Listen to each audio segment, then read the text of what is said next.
Then example number 4.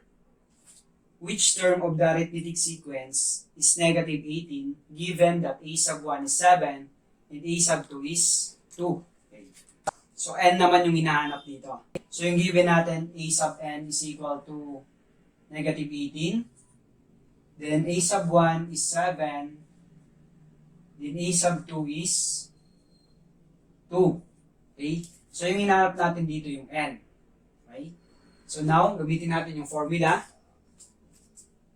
A sub n is equal to a sub 1, that is 7, plus n minus 1 times the common difference. So, hindi pa natin alam yung common difference. So, solve muna natin yung common difference. So, yung formula ng common difference, a sub 2 minus a sub 1 lang. So, that is 2 minus 7.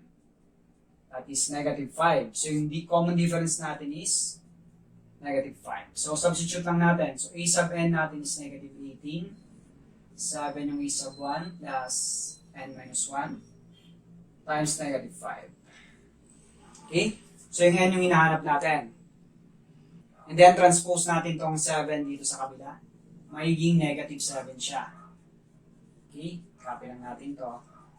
Then, simplify. Negative 18 minus 7. That's negative 25. And then, distribute lang natin itong negative 5. Negative 5 times n, negative 5n. Negative 5 times negative 1, that is positive 5. And then, transpose natin ito sa kabila. So, negative 25, magiging negative siya, then is equal to negative 5n. Then, simplify natin ulit. Negative 25 minus 5, that is negative 30. And then, divide tayo ng negative 5. So, n na lang matitira. Negative 30 divided by negative 5, that is positive 6. Okay. So, therefore, n is equal to 6. Okay. So, therefore, yung 18, yung negative 18 is 6 term siya. A sub 6. Okay?